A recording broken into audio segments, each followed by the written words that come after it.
Hello everyone. If you like what I'm doing here, please consider subscribing, liking, and commenting. It would really help the channel out quite a bit. Thank you very much. The CBS Radio Mystery Theater presents...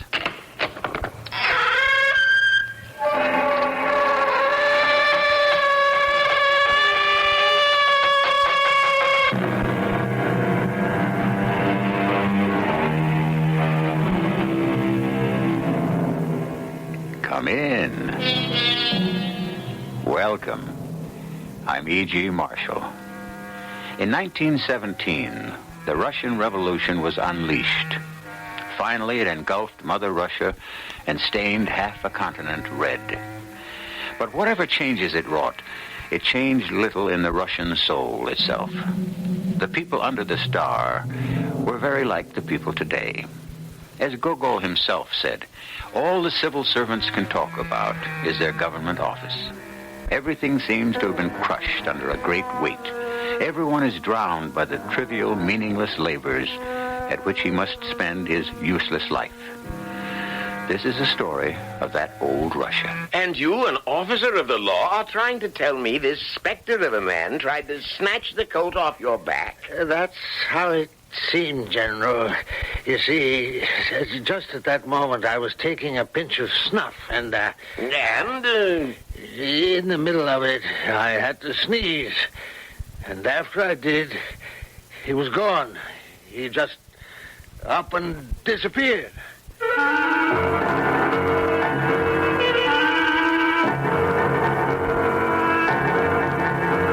Our mystery drama, The Overcoat, was written especially for the Mystery Theater by Ian Martin and stars Hans Conried.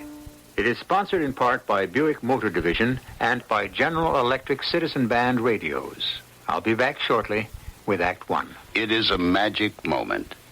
You are at your Buick dealer's about to drive home in your brand new Buick LeSabre. It's lean and trim, classic lines. It looks quite unlike any full-size Buick you can remember. You get in. A heady new car smell surrounds you. Your LeSabre feels the way it looks, tight. You turn the wheel a little. No wasted motion in this car. Big brushed metallic gauges look back at you. That V6 engine is doing great.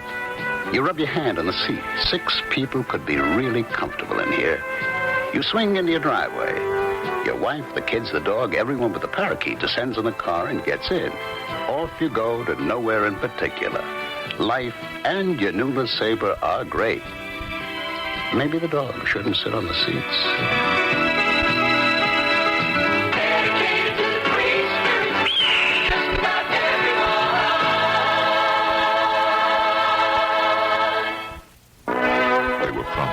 Interstate highways, a garage to call their own. So they came to our shores, the Dodsons, Toyotas, VWs, and MGs, all looking for the American dream. But when they need new mufflers or shocks, the treatment they get, even from the people who sell them, can often turn into a nightmare. Yeah, I know you bought it here, but the nearest muffler for your car is in Eindhoven. Getting it here will take a month or so. It may take a while to work you in. But if you leave it, we'll get to it, sooner or later. At Midas, we'll get to it sooner. We install mufflers and shocks on just about every kind of foreign car. You don't need an appointment, and you're usually in and out in half an hour. So, foreign car owners, come to Midas. We'll do more than give you promises. We'll give you service.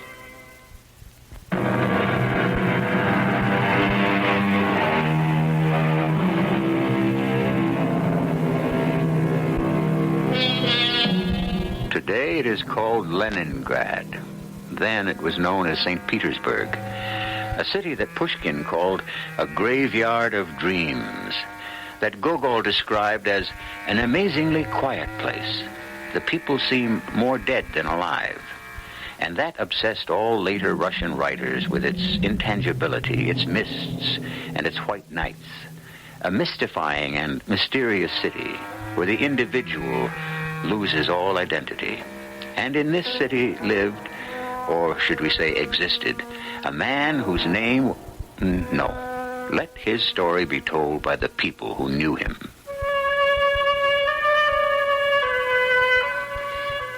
You never heard of Akaky Akakievich? Then you don't know Petersburg. But then, of course, even if you had heard of him, you didn't know him, as I did. He boarded with me, 20 years? Something like that. Hard to remember.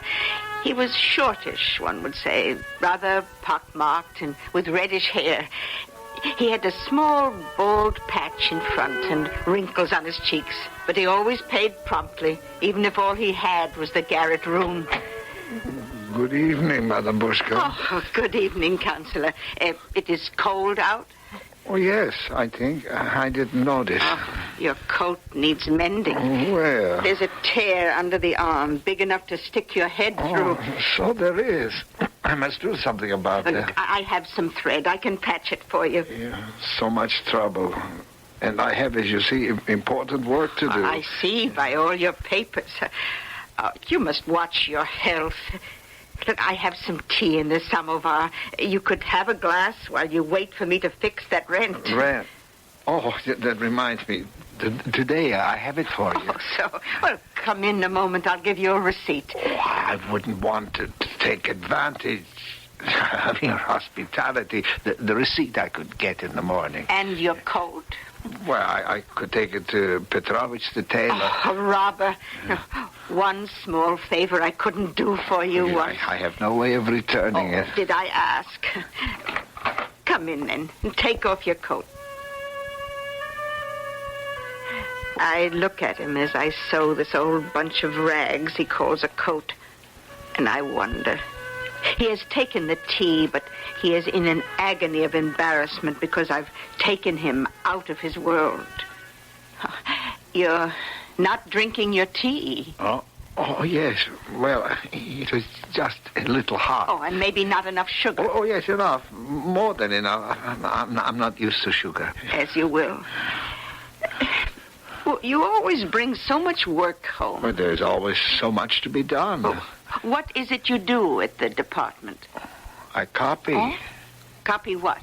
Why, all kinds of documents. Such as? I wouldn't have the faintest notion. There isn't time to read them, you see. Oh, I see. You are from the Ukraine, Counselor? Yes. Bazmashkin. That's why I asked. Well, it means what a bashmaki is a shoe. I know. You are not from the Ukraine? No, from Georgia. Oh. Was your father a shoemaker? Oh, no.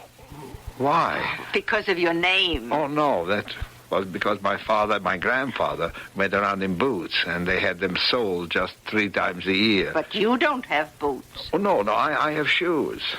But then everyone calls me Akaky Akievich. Yes, I know. You're thinking that is a strange name. I didn't say so. Oh, well, some people even say far-fetched, but really I couldn't have been called anything else. You see, here is how it was, if you want to hear. Oh, I might as well. I haven't finished your coat yet. Very well. You see, I was born on March the 22nd at night, if my memory serves me right. That would be more up to your mother's memory, perhaps. You could be right. She was the wife of a civil servant, you see. That is, my father was in the civil service. I should think so. My mother was offered a choice of 3 names. Mokia, Sosia, or Chodosat, after the martyr. Oh, no, she thought to herself, such awful names they are going in for these days. We'd better call him after his father. He was an Akaky, so let his son be an Akaky as well. Akaky Akakievich. That's how it came about. An amazing story. And finished just at the moment your coat is. But you know what, Akaky Akakievich? For that's what I must make bold to call you now. It won't do. It just won't do. My name? No, your coat. I've pulled it together, but it's not going to hold together for long. With winter coming on, you're going to have to get a new one. He walked out, shaking his head and looking at his coat vaguely. I wondered if he could see that around the back and over the shoulders the material was so worn that it was as thin as cheesecloth. Probably not. And he had forgotten to drink his tea. I could see him now lighting his candle and sitting down to gulp some cabbage soup, some beef and onions, tasting nothing. Just as he walked on the street without ever seeing anything. Why did I waste time thinking about him? Because a woman could see how lost he was, and I was sorry for him. He needed a coat which he would never buy himself. Of course, I didn't know then it was an office joke. Good morning, Your Excellency, Mr. Podochin. Good morning, Ivan Ivanovich. Pray allow me to open your office door for you, Excellency. In a minute. What is that thing that always hangs there? It hangs where? On the coat tree. Oh, that. That's Akaky Akakiewicz's dressing gown. I fail to see what's so funny. Is what? Well, it's just a little joke here in the office, sir, because of the way it looks. Actually, it's his overcoat. That moth-eaten bunch of rags? Where is the Kakevich? He's at the, well, you know, Excellency, he had to, leave the room. Why, that thing is an eyesore. We'll have to do something about it. Well, back to work. And ask Kakevich to step in and see me when he returns.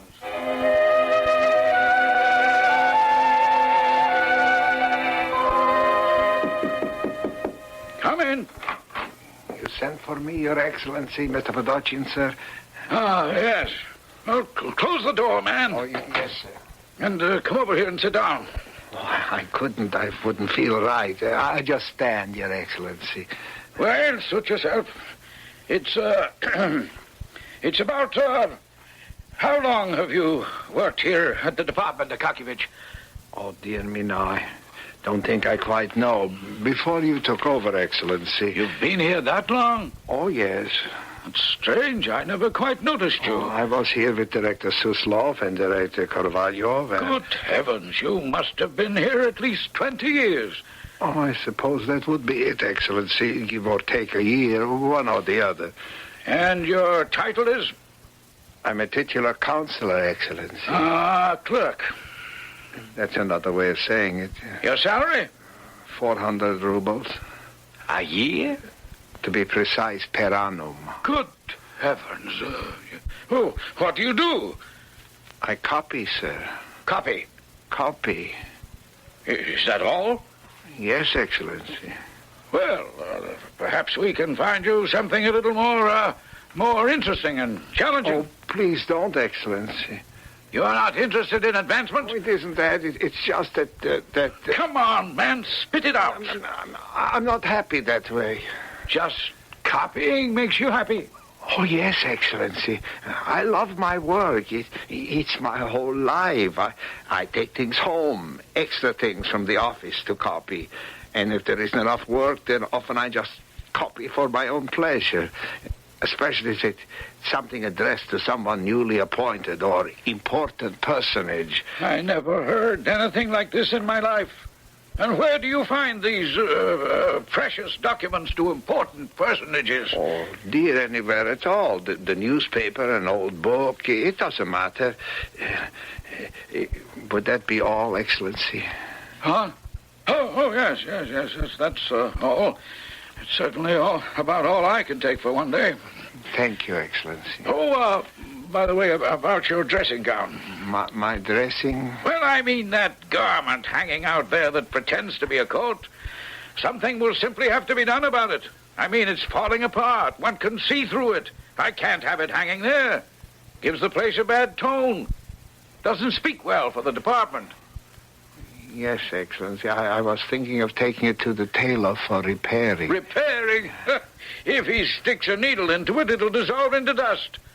What you want is a new one. Yes, that's it. Treat yourself to a present. Akakevich, you get yourself a new coat.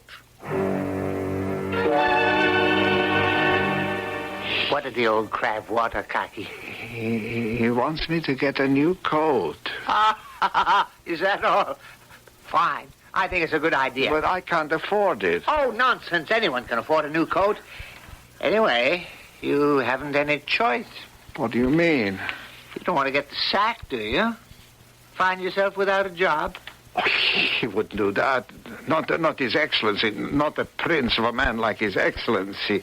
I'll have Petrovich the tailor. He'll fix it like new. You'd better face the truth, Akakievich. Better get a new coat, or you're out. No, I've been here so long. It's my life. Oh, he wouldn't. He knows I work hard. He's a kind man. Kind? You could sit here till your whole behind was one big bunion, and all you'd get in reward for your labors would be a badge in your buttonhole. I tell you, you'd better get that coat. I don't have the money. Better get it. Get it from your 70-year-old landlady for a wedding gift. She's rich. What wedding gift? Why, isn't she going to marry you? We were all sure she was sweet on you. Why do you torment me so? Leave me alone. I'm your brother.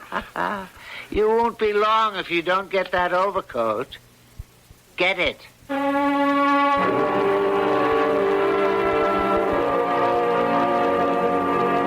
Poor, inarticulate, incomplete Akaki. A natural butt for jokes. A mouse of a man, too small and harmless to twit and taunt. And yet, by that very token, a ready prey to feed the precarious security of other small men. The coat was a joke. Or was it? I shall return shortly with Act Two. You probably know where to buy a standard 60-watt bulb. But if the fluorescent tube in your bathroom burned out, would you know where to go to get a replacement? Just go to your True Value hardware store. Hi, Pat Summerall. You'll find a large selection of General Electric bulbs, including fluorescent tubes, floodlights, spotlights, colored bulbs, and decorative styles, plus much more. All in a wide variety of sizes. Plus, your True Value hardware store has the new Bright Stick from General Electric. It's a 25-inch fluorescent lighting unit that comes complete and ready to install. You don't need a fixture or special wiring, and it's lightweight, so you can hang it almost anywhere you need more light. So whether you need a standard 60-watt bulb, the new Bright Stick, or a replacement for the fluorescent tube in the bathroom, go to your complete and convenient General Electric light bulb source, your participating True Value hardware store. True Value. Remember, that's more than just a name. It's their way of doing business. And by the way, tell them Pat Summerall sent you. Is your bank open when you're busy and closed when you're not? Northwest Federal Savings knows that a good place to save is ready for you when you're ready. Ready with the answers and advice given by professionals in helping thousands just like you, but each with different individual needs. Northwest Federal's professionals can show you, too, the best way to save for a new home, college education, or retirement. Northwest Federal's counselors can explain all the savings plans and help you set up a savings program to meet your special needs. Home loan specialists can tailor a home loan plan to help make your dreams a reality. Bring your needs to any of 5 convenient Northwest Federal Savings Centers throughout Chicagoland's great Northwest Territory. If you think your needs are special, so does Northwest Federal Savings. All the time, because Northwest Federal Savings keeps the best hours yours. It's Northwest Federal Savings time, 63 hours a week.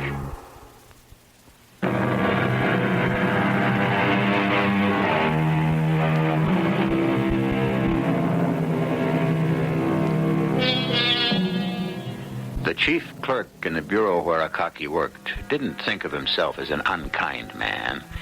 All he loved was a good joke. And since Akaki was a living joke, he was fair game, wasn't he? Except that today, well, the whole business of the coat had gone maybe too far.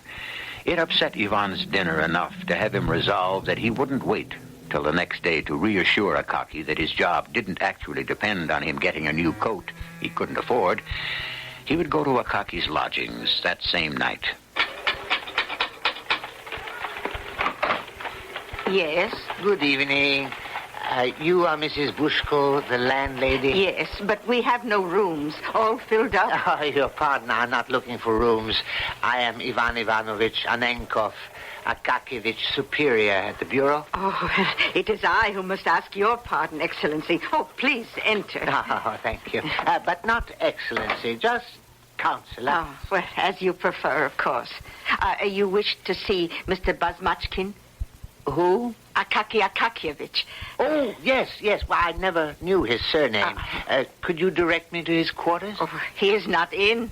devil you say? I thought he seldom went abroad. That is God's truth, but tonight was special, you see.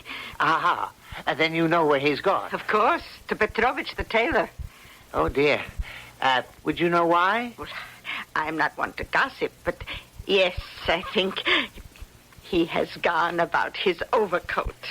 To Petrovich? If you need a new garment, why not? I suppose, but only if you catch him on church holiday when he's nearly human from drinking corn brandy. Is today a church holiday, by chance? No, it is not. So much the worse for Akaki. To face that old one-eyed devil sitting like a pasha cross-legged on his table. We must offer a prayer, for certainly Akaki cannot afford a new coat. Well, then why has he gone to the tailor? To get the old one fixed, one would suppose. Oh, of course. What Akaki really needs is a new coat. Yes? Excuse me, Mrs. Petrovich was busy in the kitchen, so I just walked in. Well, you just walked into my workroom. Let's have what you want, quick. It was my overcoat. What overcoat? This one here. That's an overcoat. A little dusty, perhaps, but quite. Let me see it. I was hoping most of it is still... it seems to me it could be just a small job. No. No? It can't be mended. If I can't, nobody can.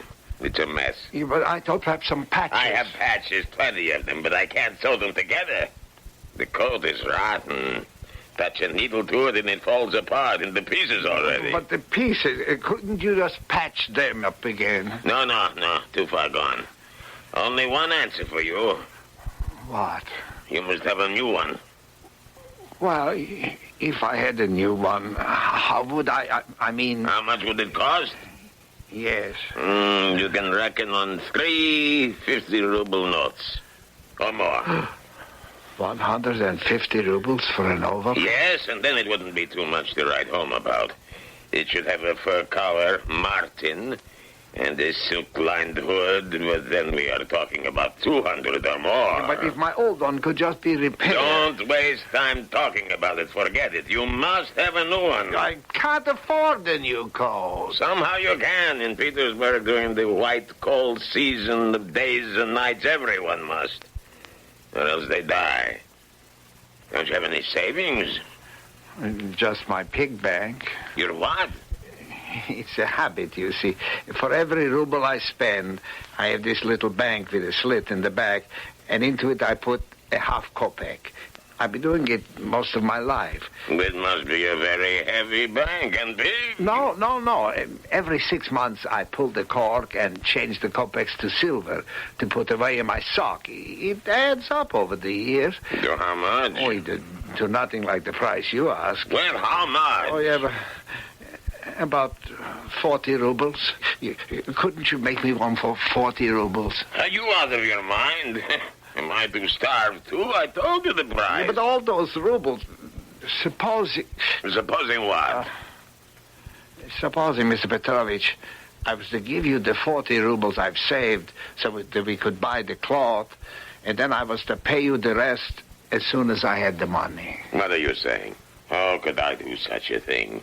And at the rate you save, how could I wait for the rest of my money? Oh, but I would change my habit to save, you see. Oh. I could cut down on my spending. No tea in the evening, do without a candle. I could do my copying in my landlady's room. I'm sure she'd let me. I could walk over the cobblestones on tiptoe to save my shoes.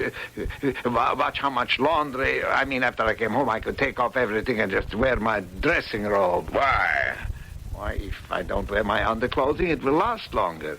I don't even have to eat every night. I could pay you off the rest of the year, maybe even 6 months, depending on my bonus. Are you mad? What am I to do in the meanwhile? Starve? No, that wouldn't be fair. I tell you what, if you can make the coat for me for, say, 80 rubles, I will give you the 40 and my bonus. And if that isn't enough, my next salary payments, I will starve if I have to. Only I must have my overcoat. Think about it. But let me tell you one thing. Yes?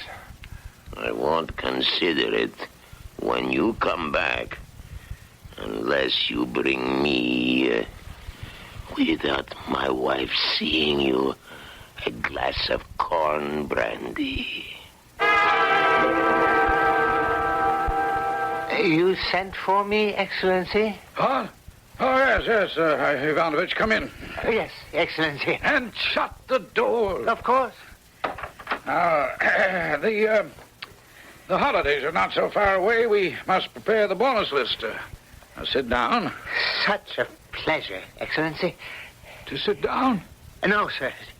I was thinking of the list. Oh, that, yes, well. It has not been the best of years. There will be some disappointments, no doubt.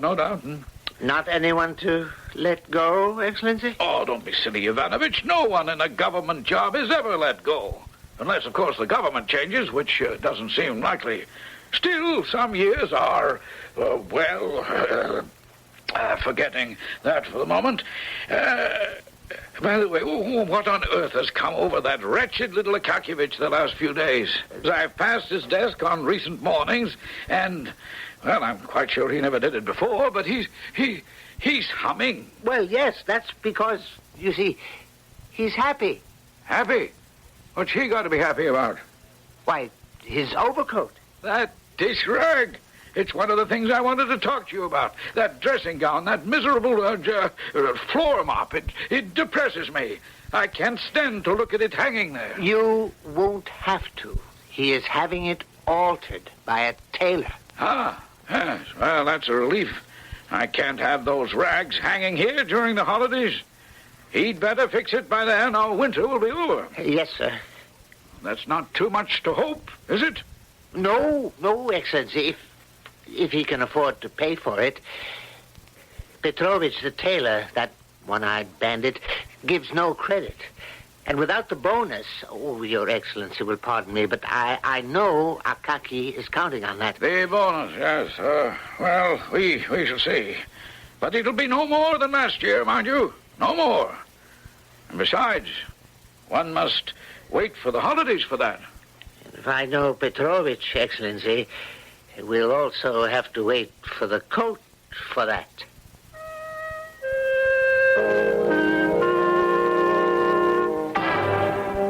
Who's that? Oh, you are cocky again? I just want to see how the overcoat is coming along. Coming along? How could it come along? Have you brought me more money? Oh, no, Mr. Petrovich. I've given you all I had to buy the cloth and the lining. You said... I know what I said. And I have the cloth here, and it is cut, and the lining the best calico. That is paid for. But where is the money to pay for the stitching and the sewing and the quilting? Well, if you could just get it ready so when my bonus comes along... No credit. Supposing the bonus doesn't come to you. Oh, it will. It has to. But if you must... Here, I will pay you all I have on account. If you'll only... Well, please, I want my coat. No cash, no code. I forgot. What? I have something for you. A glass of corn brandy, you ask. Why didn't you say sooner, man? Give it here. Good. And my wife didn't see you bring it. Oh, no. I waited till she wasn't looking. Nobody notices me much anyway. Better.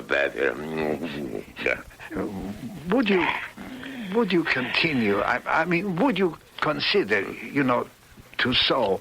I know it is much to ask, if only... Come and get it out. I haven't all day. Would you continue to sew if I brought you some corn brandy each time I came? Say, 3 times a week, supposedly for a fitting, until I could pay you the whole price. Akakievich. It's the first sensible thing I ever heard you say.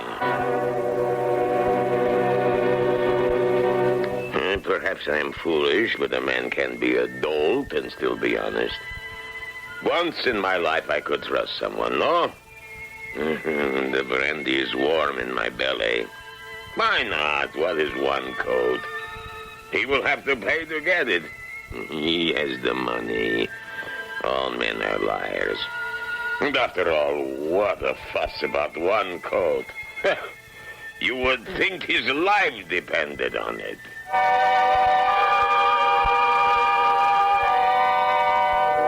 A foreboding statement. If Petrovich the tailor only knew it, as if his life depended on it. For you can see, perhaps it does. The coat has become a khaki, and a khaki the coat. In his preoccupation, it has become his life. I shall return shortly with Act 3. Do I, Howard Cosell, possess a truly encyclopedic mentality? No, on the subject of CB radio, I admit profound ignorance. However, many people share this lamentable condition, so for everyone, I questioned General Electric. Their answers made it obvious why GE is expert in CB. Listen to the words of Andy Kyness, GE product designer. Andy, do you think only in technical terms, or do you consider the fellow who'll be using your CB? No, Howard, we never lose sight of him. He's why we do everything we can to make our channel numbers extra legible, why we position our controls so they're easily reached. He's why GE mics are designed for either hand.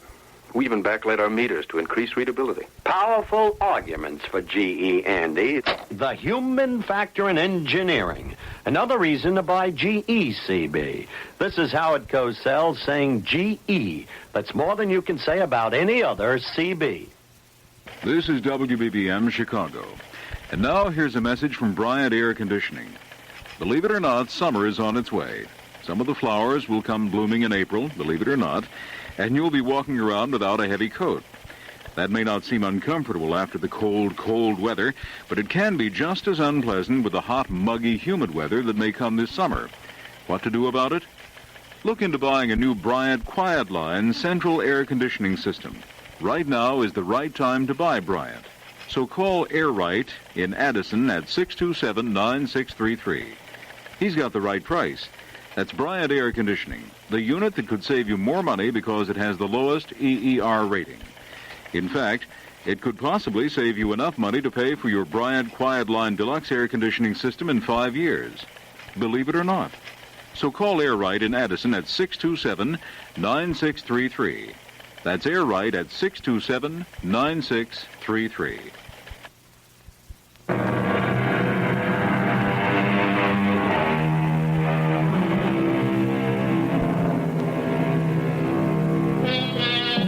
For months now, Akaki has subsisted almost literally on peasant bread and water.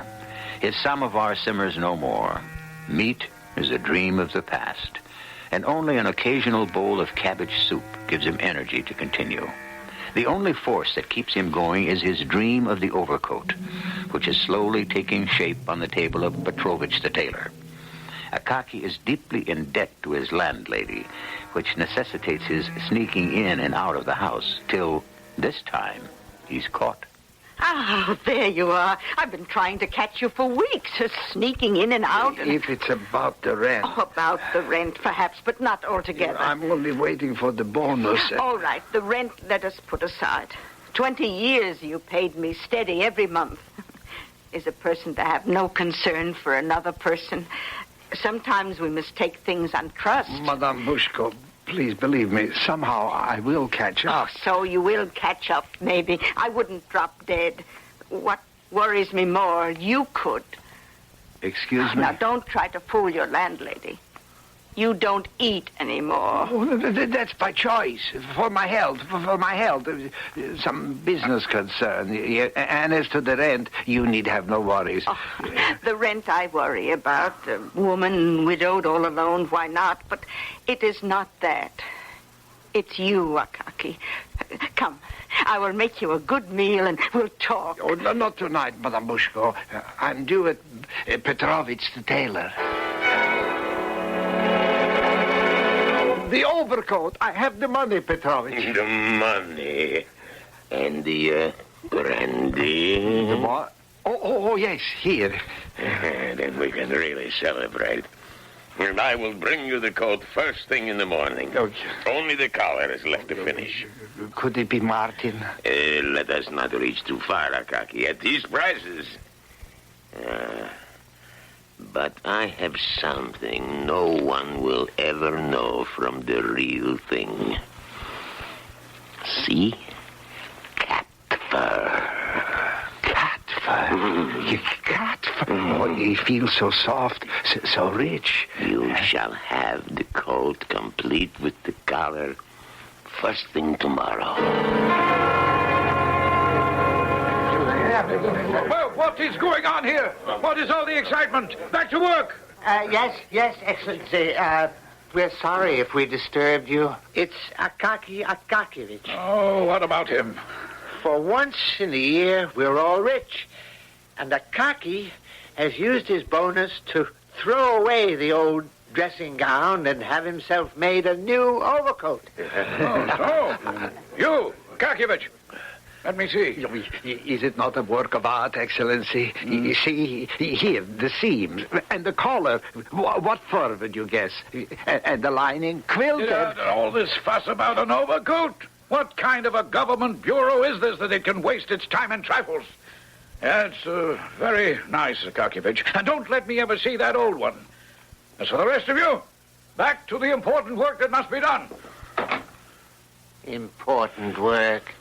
That is to laugh. Why? Isn't that what we do? Processing papers. Duplicating what 6 to 10 other clerks do just as well.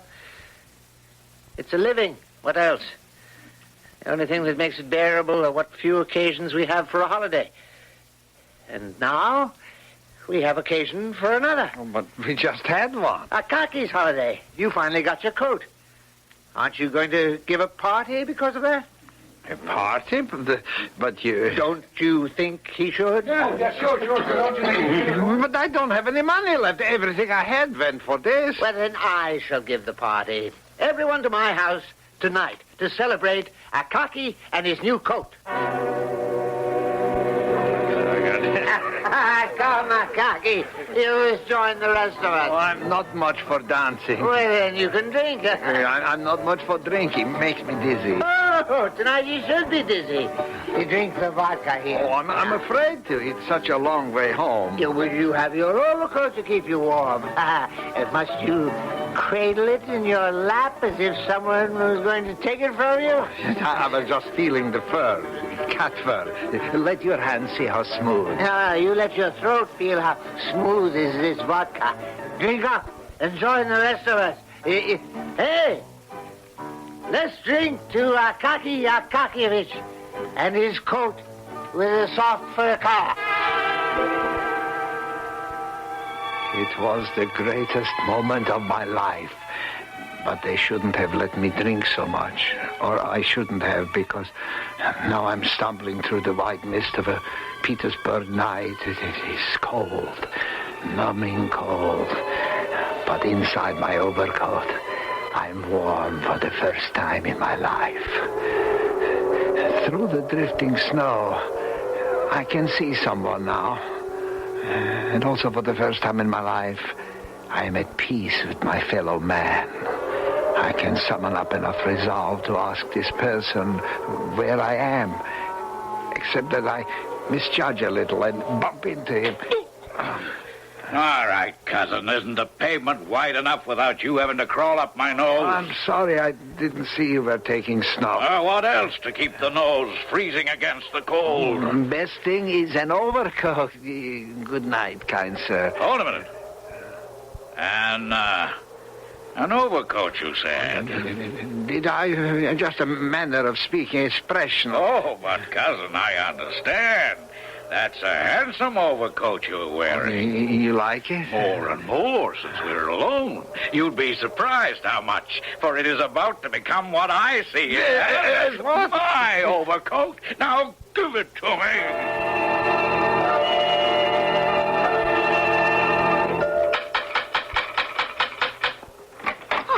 Heaven preserve us. What is amiss at this time of night? I've been robbed. Oh. He took my overcoat. Come in first. Come in by my fire and talk. Now, what happened? Well, a man, he came out of the Petersburg mist and he tore my overcoat, my lovely overcoat, my beautiful overcoat from my shoulder. Help! Help! No need to cry for help. Now, who was the man? I don't know. Then we must find out. How? You must go to the police. The police? What attention would they give to me? Just a lowly clerk. They would make a deposition and that would be it. If you just went into the station. But that is no way to do it. Well, how else? Don't waste your time below. You must go to an important personage. An important personage? But who? Oh, a police inspector, perhaps. Oh, yeah, that's a good idea. But not any police inspector. Yes, of course. The district one. No. The Inspector General. The most important personage is always the answer, whether you can reach him or not. And if you do, remember, he is your servant. The Inspector General? He's my servant? What is a government for? I don't know. Oh, it has to be for something. All I know is, when you have to deal with it, never start from the bottom. Start from the top.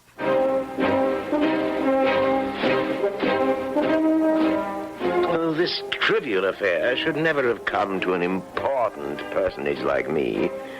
But in spite of all, somehow, this hysterical minor servant had broken through and was all over me. He ripped my coat off me, stole my coat, my overcoat. What has that to do with me? I must have it back. All my life savings, still some debts. How is it all to be taken care of? There are channels through which you I go. have no time for channels. I'm freezing to death. May I suggest, if you go to the right department... What department is for freezing to death and for losing everything you ever had? I want justice. I want my overcoat. Your overcoat is one thing. Justice is something else. I can't do anything immediately about your overcoat, but I can set machinery in motion. Will it get me back my overcoat? I don't know. All I can counsel is patience, and I really don't have time to spend with this nonsense. What were you doing out so late on the streets? I was coming home from a friend's party. Aha. Drunk, no doubt? Well, that in itself is not a crime, but... No, please, listen to me. You don't understand. For months I starved myself to buy this overcoat, and the very first day I wore it was stolen from me. By your carelessness in being abroad so late. Because it was a party. We are wasting time. Now let me suggest the proper channels. First, you must make out a report, longhand, in triplicate, to be presented to the proper... Looking back on it, I suppose we were all to blame somewhere. Oh, Akaki came back for a few days to the bureau wearing the old dressing gown in the dead of winter, feverish, refusing to talk to anyone. Well, this is life. We had our own problems and no time for his. Till suddenly, he didn't show up for 3 days. And I had to go around to his lodgings to check on him. I got there in the nick of time. That is, if I wanted to catch him still alive. Oh, I'm glad you came, Excellency. Counselor. I've sent for the priest. I think he's in extremis. Not that bad. You know our Petersburg. Without protection this time of year, the cold gets in the lungs and... Well, there it is. He is dying. You wish to go in and see him? Oh, thank you, madame. I will. Akaki?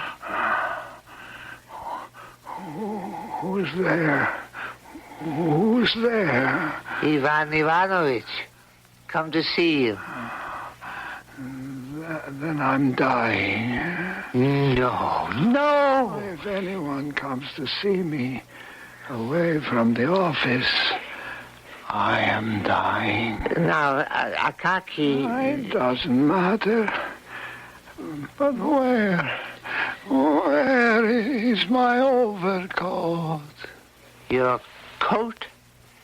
Well, now as to that, I don't know. Until I find it, I will never... Never what?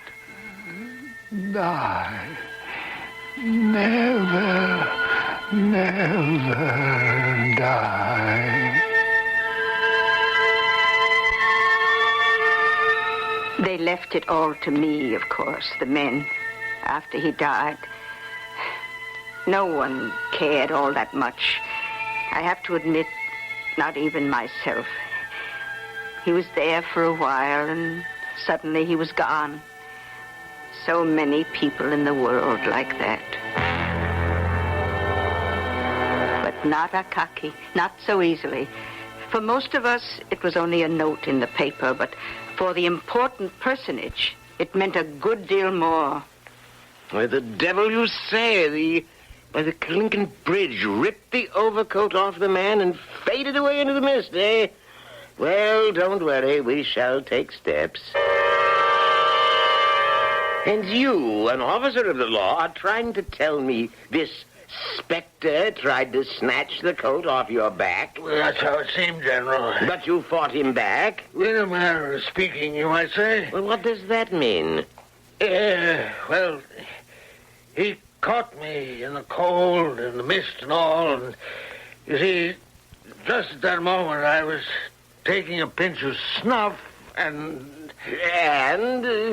in the middle of it, I had to sneeze. And after I did, he was gone. Like I'd blown him clear into the Neighbor River. He just up and disappeared. Well, I do wish I could say that had been the last of Akaki Akakievich. But between you and me, I can't. I have a sweet little bundle the other side of town, Karolina Ivanovna, who holds my hand and makes me feel young again. But I will never go near Karolina again. Just last night, crossing the Obuchov Bridge, he came at me out of the mist, and before I knew it... My overcoat! My overcoat! Since you would not find it, I found it for myself. It was over an hour and a half before I got home to bed, frozen stiff. And for almost a week I have stayed there, sweating out the pneumonia it brought on me, and the memory of that ghost. Yes, but I must say, he seems to be satisfied.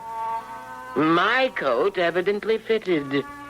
For we have heard no more, any of us, from the ghost of Akaki Akakievich. Oh, there are still stories. Legends die hard. That Akaki roams the streets of St. Petersburg, snatching at people's coats to keep him warm through the wet and misty winter. But gradually they died out. Not surprising.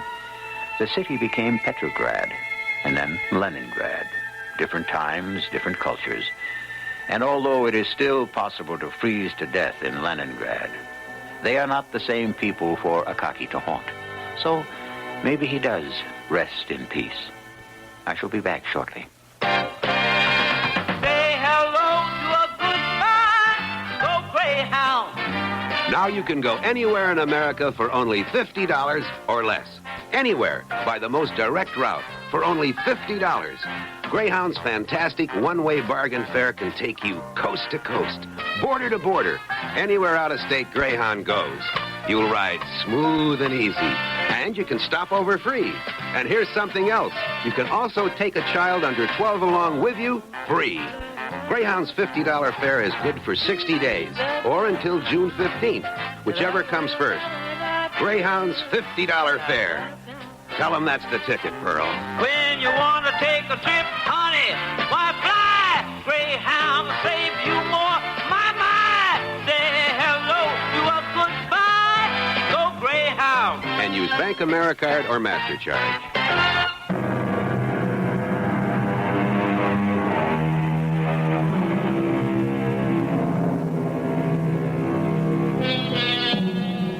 It is an interesting footnote that the overcoat within our time was taken up by the Soviets as the fountainhead of social sympathetic writing. I prefer to think of it as a little more universal than that. Whatever status symbols we achieve through things are transitory. Whatever we gain in life, or for that matter in death, lasts only in proportion to whatever we have to give, emotionally, intellectually, spiritually. Our cast included Hans Conried, Bryna Raeburn, Ian Martin, Bob Dryden, and Leon Janney. The entire production was under the direction of Hyman Brown. And now, a preview of our next tale.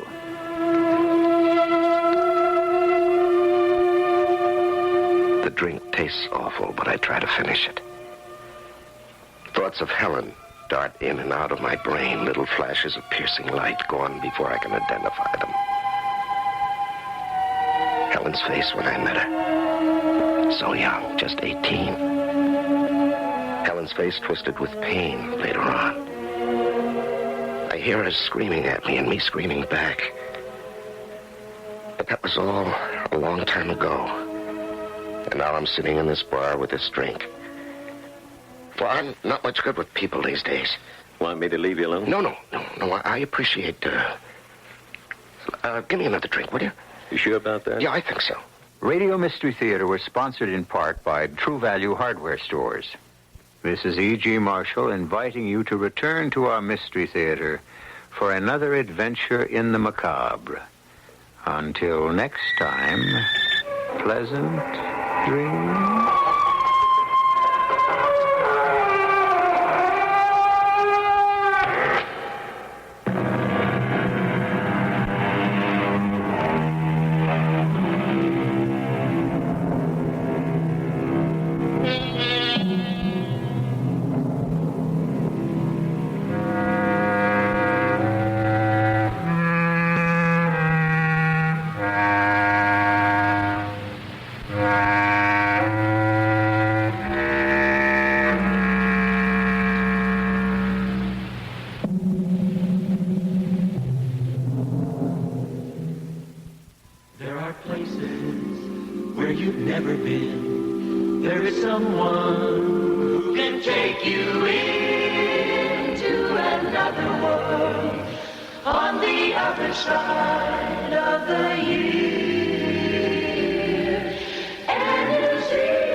Special time in our South Pacific. It lasts from April through September. We call it the quiet season. Instead of the hassles and high prices of Europe, you'll find the uncrowded magic of Fiji, Tahiti, Australia, and New Zealand. Ask your travel agent about our special quiet season tours. Air New Zealand, Air New Zealand, come home with us.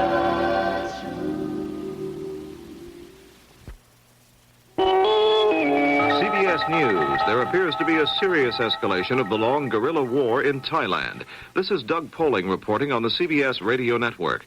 Government officials say communist insurgents ambushed a convoy of civilian vehicles in northern Thailand using automatic weapons to kill 29 villagers and wound 15 others.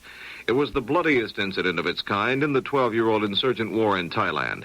Further south, within 120 miles of Bangkok, the capital, communist guerrillas earlier attacked a training area for Thai paratroopers, killing 4 soldiers.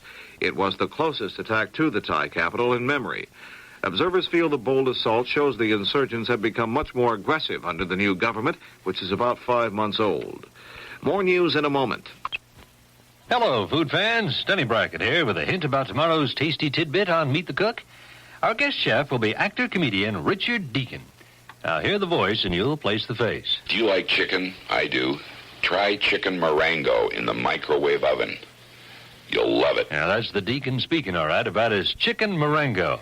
Some microwave magic compliments Richard Deacon tomorrow on Meet the Cook. It's an interesting and it's a very different recipe. Make an instant super chef out of anybody.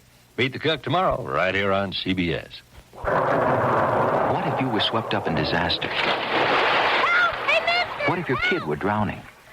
Chest retraction. What if your father were dying for blood? And what if nobody cared? Red Cross cares about a lot of things that cost a lot of money. But we think life is worth it, don't you? We're counting on you. Red Cross is a good neighbor. The good neighbor is you.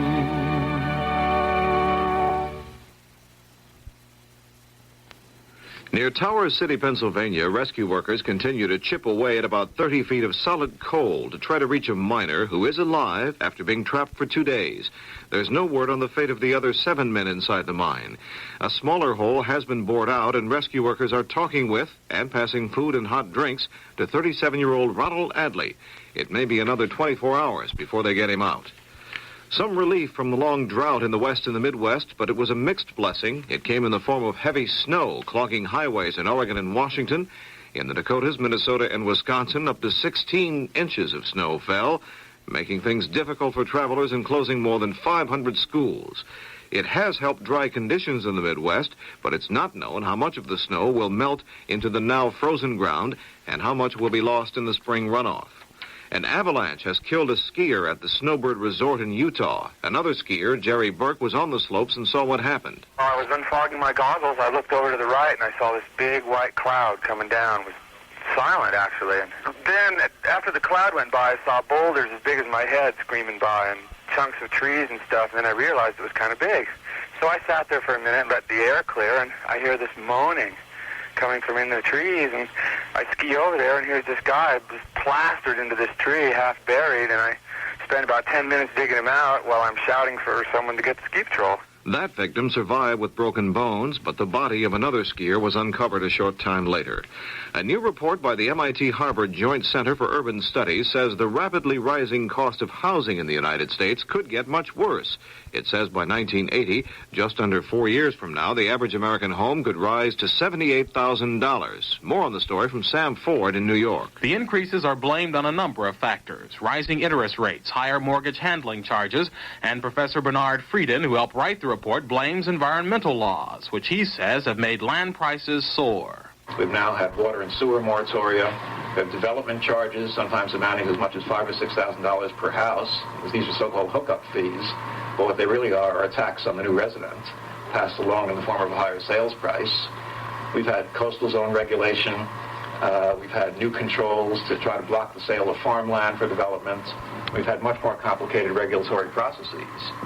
And all these processes are taking their toll. The report also suggests housing shortages will develop in non-metropolitan areas in the 1980s as the population shifts away from cities and suburbs.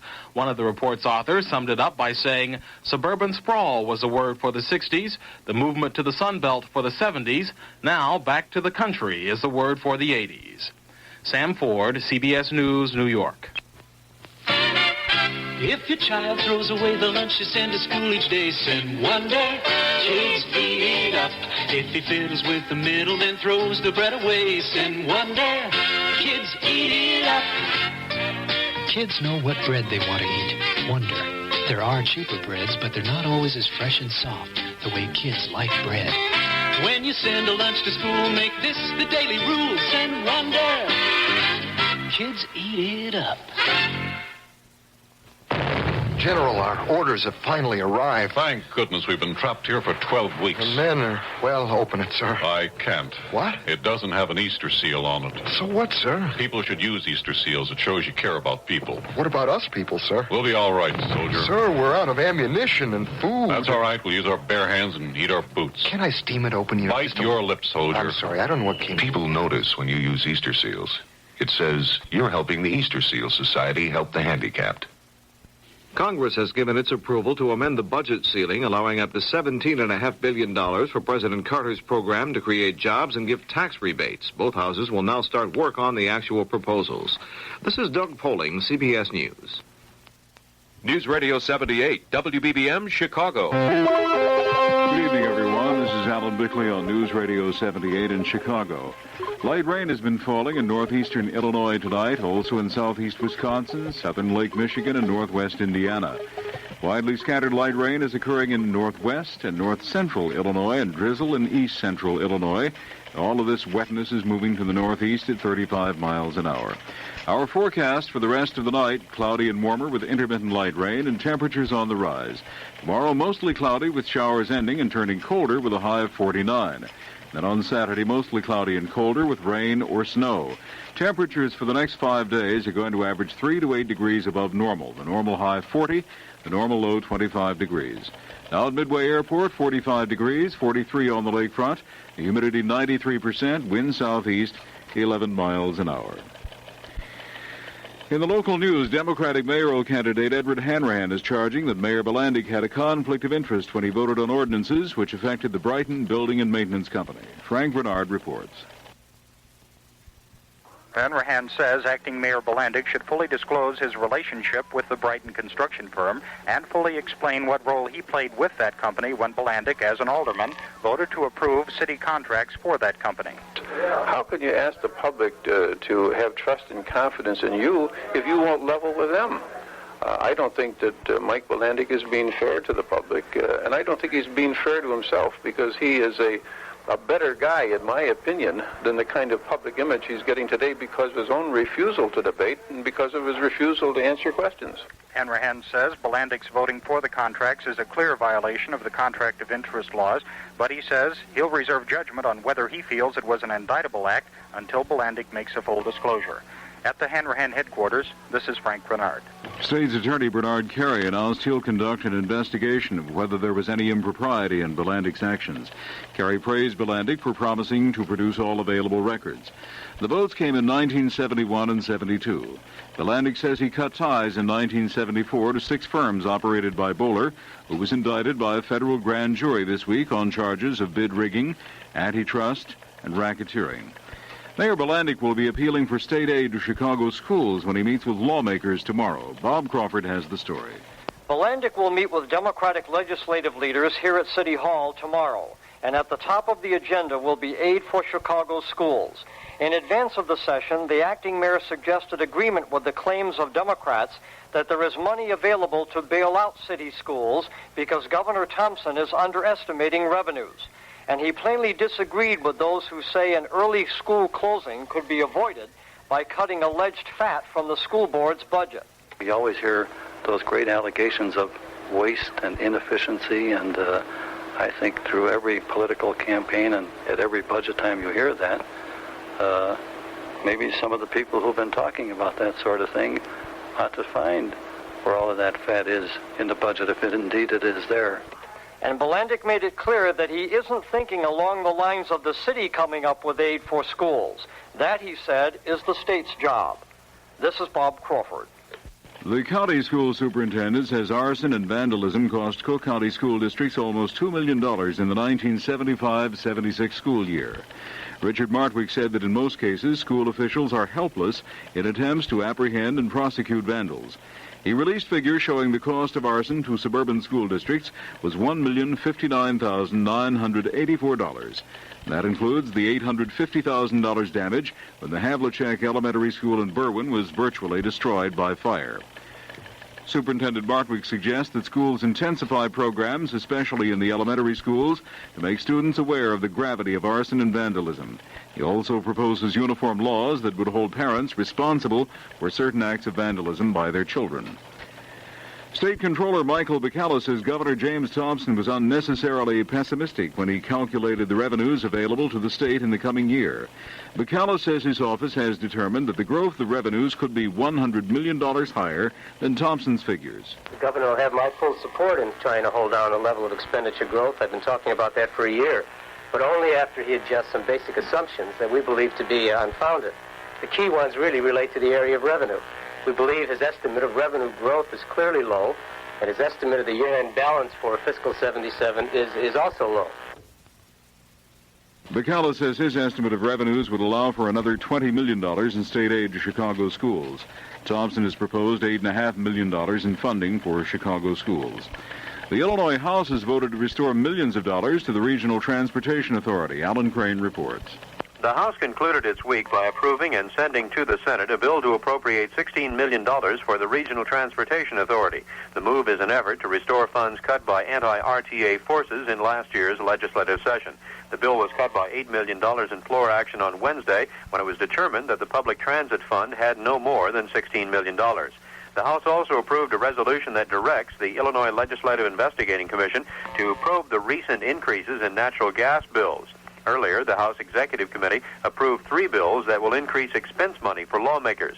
Under the bills, per diem expense payments for each day the legislator is in Springfield would be boosted from $36 to $44, and reimbursement for mileage expenses for travel would go from 15 cents per mile to 20 cents. Lawmakers also want to increase the amount of money they may spend in their home district offices by $5,000 to a total expense allotment of $17,000 per year. The total impact of the proposed increases has not been computed, except that the increase in expenses for district offices would be about $1.2 million a year. The bills all advance to the House floor for a final vote. Alan Crane, Springfield.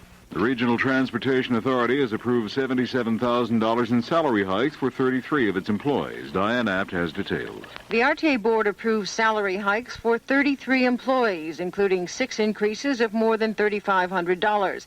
The biggest jump, $8,250, goes to Bernard Ford, the agency's new Transportation Department chief, now earning $45,000 a year. Board member Dan Baldino was quick to point out that salary increases really reflect the board's newly approved reorganization plan. Individuals in this agency who have proven themselves over the past 2 years have been, under this reorganization, promoted to very responsible positions. The salaries which were voted on today in most instances reflect their new positions. The RTA Board also hesitantly approved the purchase of 4 new cars for RTA staff use, an interesting item for people who oversee public transportation. The board postponed a vote on the gas tax, but board sources say that tax is a dead issue this year anyway. This is Diane Apt. U.S. Attorney Sam Skinner told a congressional subcommittee today the government has failed to adequately deal with Medicaid and Medicare fraud, and he urged that tougher laws be enacted. Skinner testified before a health subcommittee of the House Ways and Means Committee. He says Congress and the Department of Health have failed to take adequate steps to prevent the misuse of tax dollars. He says taxpayers are demanding and have the right to expect that each of their tax dollars will be used to provide quality medical care rather than for the personal enrichment of certain unscrupulous persons at the expense of the aging and poor. Skinner noted he established the nation's first governmental fraud unit in his office in July 1975. The unit is now staffed by 10 assistants. He says what appeared to be only a single major problem 1.5 years ago is now more accurately seen as a mother lode of fraud and corruption in Medicaid and Medicare programs. He says the problems are not only found in the Northern District of Illinois. He says they've discovered that massive fraud and corruption exist on a nationwide scale. The Illinois Racing Board has ordered the redistribution of more than $80,000 won by 13 thoroughbreds which had received illegal medication. Racing Board attorney Jewel Klein says the largest single purse went to the owner of Kyber King, who finished second and won a purse of $47,000. Ms. Klein says Kyber King had been under the influence of an analgesic.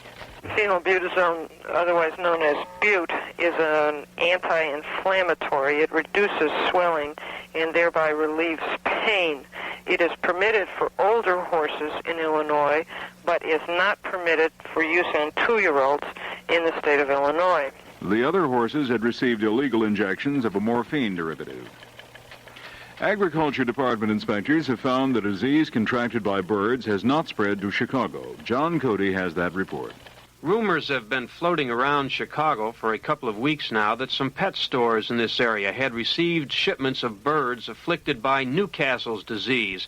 This is a highly infectious disease which resulted in millions of chickens and turkeys being sacrificed at a cost of $56 million this 5 years ago in California to prevent the spread of the disease. Agriculture Department District Veterinarian W.T. Evans says a quarantine was ordered for Chicago's suburban pet stores which received birds from a Virginia quarantine station where the disease had been reported. Now, the birds that were in Illinois had been shipped in here during January. Now, a later determination showed that the infection in Virginia came from birds that this wholesaler received on February 2nd. So any prior sales to that, lab results have been negative, and the decision was made to lift the quarantine on the January sales. This means the quarantine has been lifted from those Chicago area pet stores which had been checked out by Agriculture Department inspectors, and that the Chicago area still has a clean bill of health as far as Newcastle's disease is concerned. I'm John Cody. The WBBM News Times, 11:42. British film star Max Ryland has been murdered.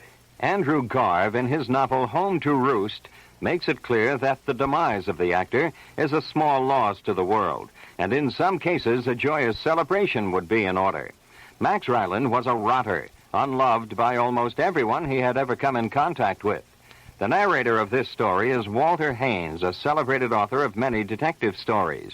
Because Ryland has stolen Haynes' beautiful wife, timid though he may be, Haynes jumps to take the credit for the stabbing of the actor. But no one knows for certain if such credit is due him. Andrew Garve has created his characters to perfection. Laura, Haynes' wife, her friend Muriel, and Tim Burrows, who also confesses to the murder, and Police Superintendent Maud, who investigates the most minute details of the case. The superintendent is interested more in justice than in crime and punishment. Author Garve tells the story in an unbearably suspenseful way. He's the author of countless books, but seldom will you read a detective story so perfectly detailed. Home to Roost is recommended not only for the story, but for its writing perfection. And Garve provides the reader with a highly satisfactory conclusion.